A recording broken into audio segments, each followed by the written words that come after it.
I have said that didn't come to pass. The only thing that I'm waiting for is this Biafra to become an independent state. That is the only thing I've said that is yet to happen. But we are on the process of making it a reality. So when I joined, everybody knows that I said I will never be part of this more than 5 years and Biafra will come. So when I was saying I know the date was Biafra, I think that should have actually gives many of you some kind of sense of, articulating. If I have said from the beginning that I will not fight this more than 5 years and Biafra will come, you should know that I know exactly what I'm doing.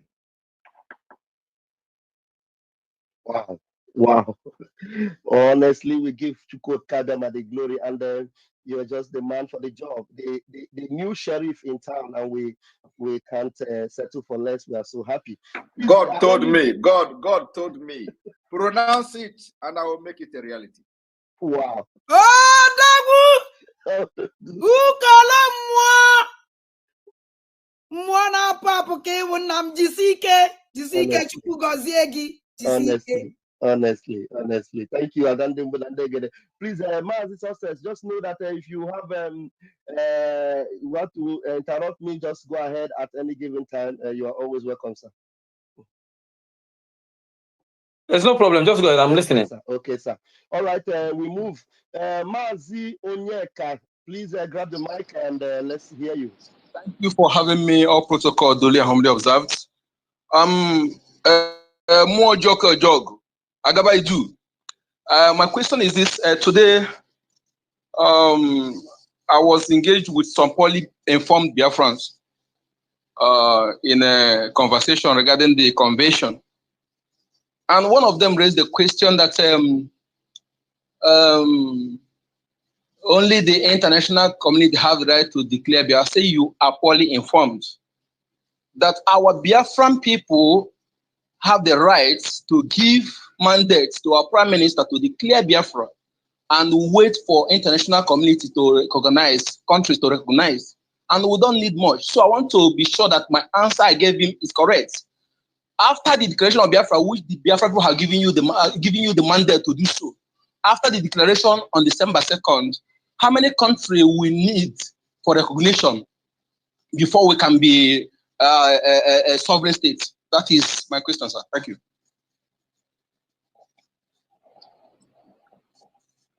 Thank you very much. You answered correctly. Thank you. Thank you so much. But let me tell you, it is not about how many countries that you need. You can have all the countries in this world.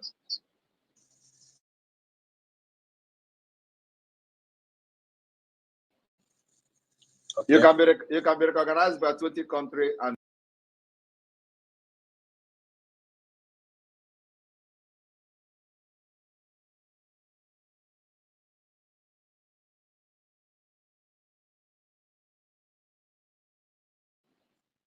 there are countries that when they say yes, others will not follow. And if they say no, even if you like, carry everybody along with you, you will never go anywhere. And that country is America. That is why it is very important that we educate the foreign policy makers and decision makers in the United States to understand that Biafra will be the solution to the instability that they have pumped billions of dollars for many years in the Sahel and beyond. So Biafra, we are presenting Biafra as a solution, which is exactly what it is. That's why we focus on educating them.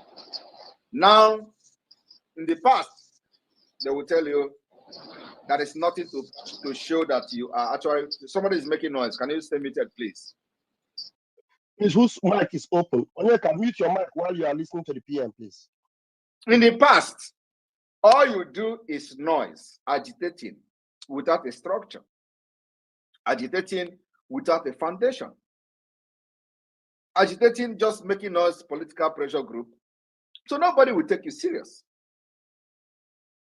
But they know that indeed Nigeria is not designed to provide the kind of solution that will put a stop to all the things going on in that region and beyond. So there is need for an alternative.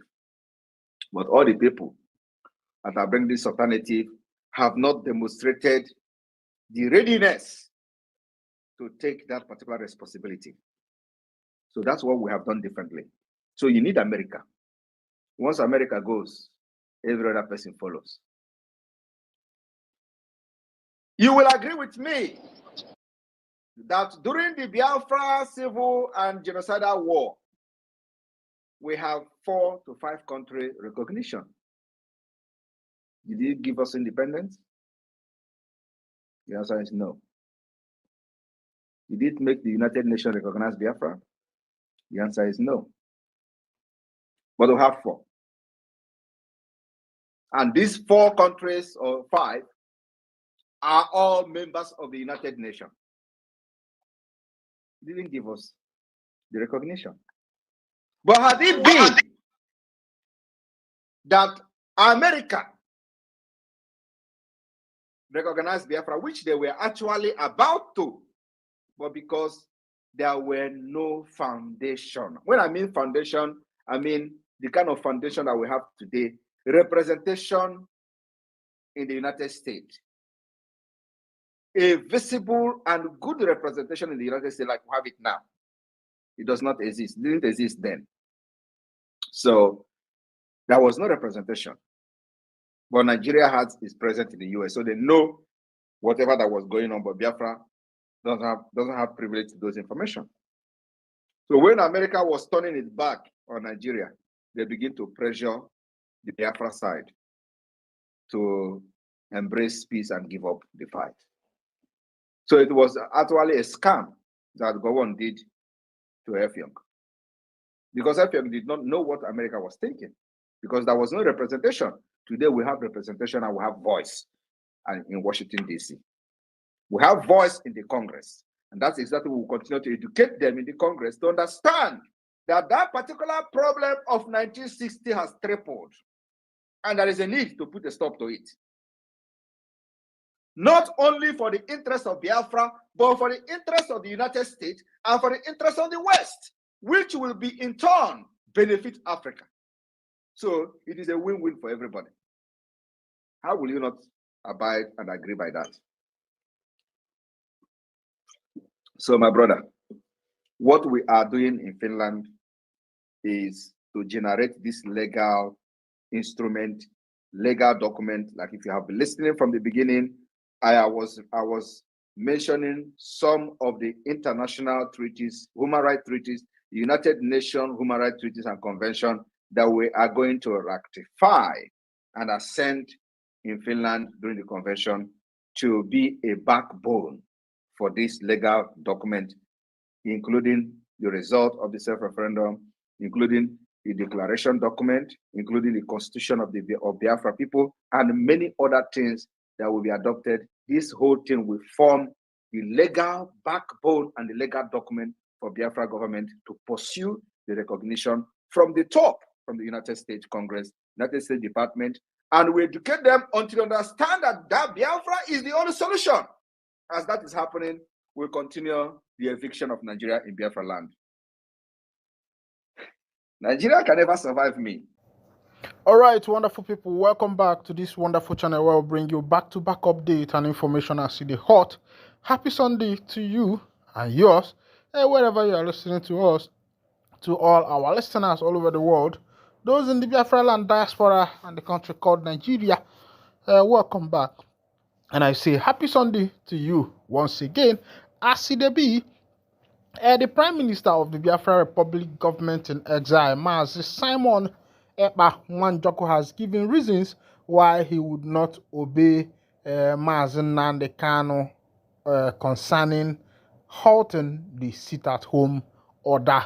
As it is, before I go into that, a lot of people have been suggesting that most of the directive that Kanu has been given recently is being done out of pressure, out of duress. Of course, you know that inside there in the DSS detention, he has no freedom of his own. He can say some things under duress. And the bench as we are talking to some people, reaching out to a lot of individuals, they say that yes, they know Kanu to be a brave man, but as it is, since he is single-handedly alone in the DSS detention, that some of his comments and statements could be under duress. But let's go down to see the reason why the Prime Minister of the Biafra Republic government in exile, Mazi Simon Ekpa Ohamadike II of Ndibo, have refused to obey Mazi Nnamdi Kanu concerning the sit at home. Of course, you know that this sit at home is geared to make sure that Kanu is released from the DSS detention. Meanwhile, let's see the reason of Mazi Simon Ekpa's decision.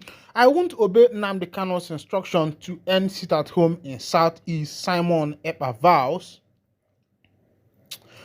The Prime Minister of the Biafra Republic government in exile, Simon Ekpa, has said he will not heed calls from incarcerated leader of the indigenous people of Biafra, Nnamdi Kanu, to put an end to the sit at home currently being enforced across the Southeast region every Monday. Ekpa reviewed this during a special episode of 90 Minutes Africa hosted by Rudolph Okonkwo on Tuesday. I won't listen to Nnamdi Kanu's instruction to end sit at home, the Finland-based pro-Biafra agitator stated. I will only listen to him not just when he becomes a free man, but he has to come to Finland to tell me face to face, he said. In July 2023, the detained leader of the indigenous people of Biafra, Mazi Nnamdi Kanu, in a letter read to the media by his special counsel Aloy Ejimako, instructed Simon Ekpa to desist from calling any sit at home forthwith. The IPOB leader further stated that anyone who continues the enforcement of the sit at home in the Southeast is not his disciple. However, the Prime Minister of the Biafra Republic government in exile said that the only condition for him to listen to such an instruction is that Nnamdi Kanu has to come to Finland and sit one-on-one with him. This is my condition, Mr. Ekpa declared. Even if they bring him out today and he stays in Nigeria and says, Simon Ekpa, stop, I am not going to stop, he vowed. Simon Ekpa explained that the sit-at-home exercise was a pathway to Biafra freedom. He insisted he has succeeded in crushing the economy of Nigeria, delegitimizing the Nigeria government in Biafra land, and demonstrating that the people don't listen to Nigeria authorities anymore. We are using 4 different mechanisms to pursue the freedom of Biafra, he stated. 1. The political diplomatic self-defense or armed struggle and the civil disobedience approach, he said. These are the 4 approaches we are using to delegitimize and fight Nigeria, and they are working perfectly.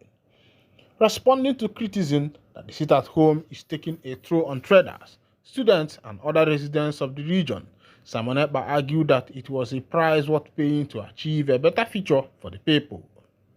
The traders have a better business ahead of them, and the students will have better school to attend in future, he insisted. What we are doing is a price. They have to be paid for freedom. Freedom does not come easy. We are going to bring an alternative that will work for them, so they have to pay the price of not going to school if they have to. All right, welcome back. This is coming from the Prime Minister of the Biafra Republic government in exile, Mazi Simon Ekpa. He said that, of course, if actually Biafrans wants to be free, that there are some prices they have to pay. Of course, a lot of people have reported to him how the sit-at-home has crippled the economy of the southeastern people and has also affected the academic activities of the children living in Biafra land. And in response to that, Ekpa said that that freedom does not come easily, that it comes with a price, that the people must pay price now for a better future. I wonder, another information, Ejimako recalled how the UN Rights Council Working Group directed Buhari's government to release Kanu and compensate him in July 2022. On Saturday, the leader of the indigenous people of Biafra, IPOB Nnamdi Kanu's lead counsel Aloy Ejimakor urged President Bola Tinubu not to dishonor the United Nations UN like ex-President Muhammadu Buhari. Ejimakor recalled how the UN Rights Council Working Group directed Buhari's government to release Kanu and compensate him in July 2022. He disclosed that Kanu's case has moved from legal to political, hence the need for Tinubu to release Kanu. In a statement he signed, Ejimakor said in July 2022, the United Nations Human Rights Council, through a landmark opinion issued by its working group, directed the Buhari-led government of Nigeria to free Mazen Nnamdi Kanu and accord him a pathway to compensation of his infamous extraordinary rendition from Kenya to Nigeria in June 2021. The 17-page opinion in its disposition or conclusion states that the working group considered that, taking into account all the circumstances of the case, the appropriate remedy would be for the government of Nigeria to release Mr. Kanu immediately and accord him an enforceable right to compensation and other reparations in accordance with international laws.